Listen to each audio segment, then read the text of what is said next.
So, I don't know if you guys saw, but lately the game industry has been cleaning itself up and purging itself of all the DEI activists and Karens.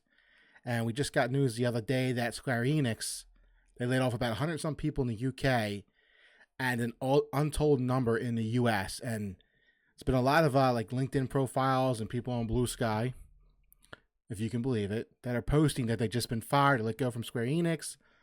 So it looks like they're going in and clearing out all the DI activists and Karens because their company is not doing very well right now. So they're trying to clean house and focus more development in the Japan area, like their culture wise for building games instead of the DEI shit we faced here in the West.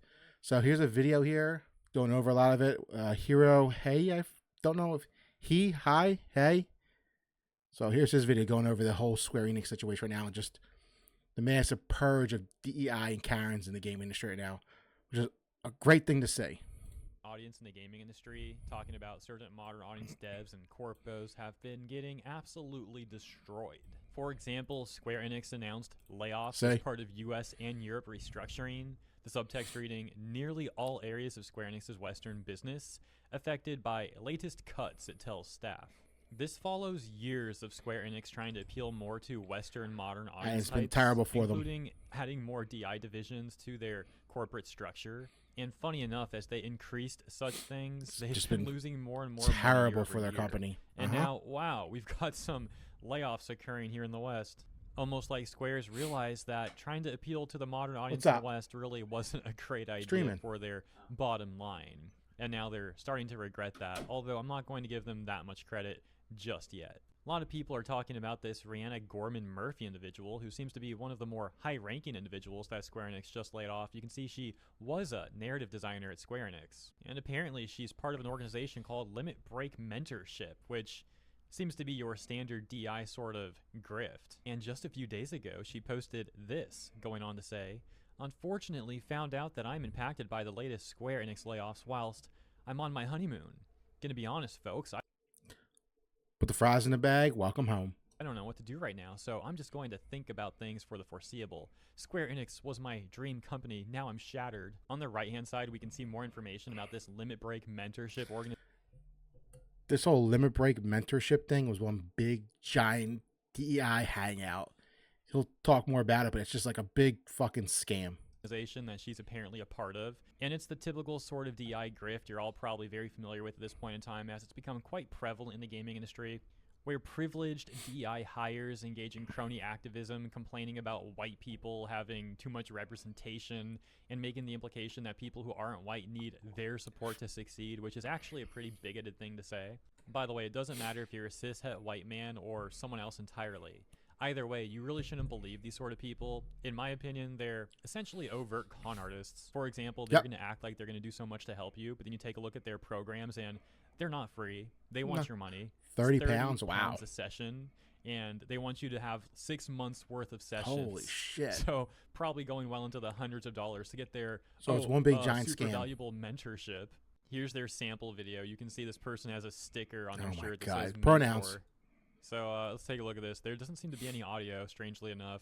So that's why I'm kind of just filling in the dead air as we it's all ugly bitches. Watch a little bit of this here. But yeah, apparently these are true gamers. You know, these are people who really love gaming and really want to make the gaming industry a better place. Oh my God, look at these things. And they're going to do that by selling you courses that you're going to be required to take for 6 months. And at the end, these are courses to help you become like a game developer and stuff. Like if you're marginalized person. Basically, if you're not white, they'll teach you how to make games. You get their look at this video. Wow, that's it's going to do a whole lot for you. 6 months of this for a piece of paper that's oh my God, not going to get you anything. I would go so far as to say I think it might actually be the opposite. I think maybe there's some jobs. This whole thing is teaching how to like make games and learn the game industry. This entire promotional video didn't have one person working on games. It was just them hanging out at some club or some party, drinking and talking. What the fuck? They're gonna not, oh my God, look at that thing. Not hire you. They're gonna see that piece of paper and think, okay, yeah, in the trash this application goes.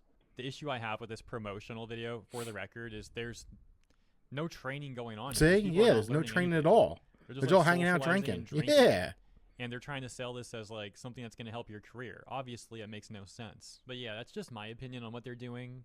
And it's also weird though, because to my understanding, the sessions are online only. Nevertheless, that video is certainly not painting a picture of hard work and success. And the fact of the matter is, unless you're like a Nepo baby, that's what's going to take for anyone to succeed, whether they're a cishet white man or not. Yeah. It's going to take hard work. It's going to take passion. It's going to take a lot of sacrifice. And then there's John Hynek, the former VP of Global Publishing at Blizzard, who joined Square Enix in October 2018 as Chief Marketing Officer. And this guy is someone who would routinely engage in extreme partisan political rhetoric on his public social media accounts that are directly tied to his corporate position. And oh no, what's this? Mere days ago, he's now saying that he totally wasn't fired from Square and is in fact totally resigning on his own.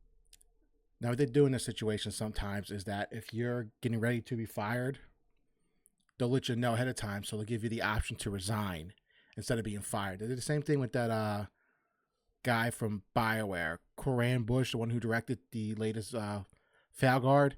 He ended up resigning, so he wasn't getting fired. So they give you the option here to actually resign instead of being, disgraced and being fired. Will giving up that executive position as Chief Publishing Officer effective on November 21st.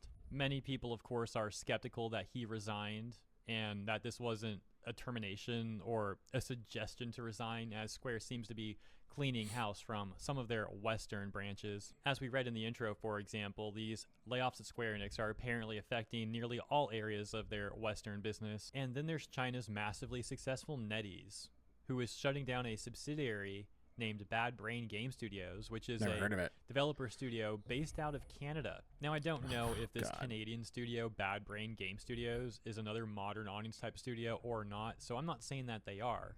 But it is simply interesting that around the same time that Square is divesting from the West, we've also got NetEase similarly doing this as well. Anyways, I saw that in the news today, and I thought that was all pretty interesting, but let me know what you think. And as ladies and gentlemen, welcome home with the fries in the bag. So here's what's going on. They're realizing now, because I remember there was a company, or the game Forspoken.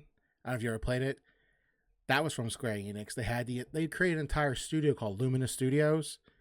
They made that game. It did so bad they closed down the entire studio. It's finally time these people realize they're losing too much money to keep the charade going. So, like I said, you've seen a lot of DEI fires, and there's going to be a lot more going on in the industry. It's a great thing to see. Hopefully we can get like actual devs with talent working in these studios and not just a bunch of DEI hires and Karens anymore. Gaming might actually be finally fucking healing, guys. I really hope so.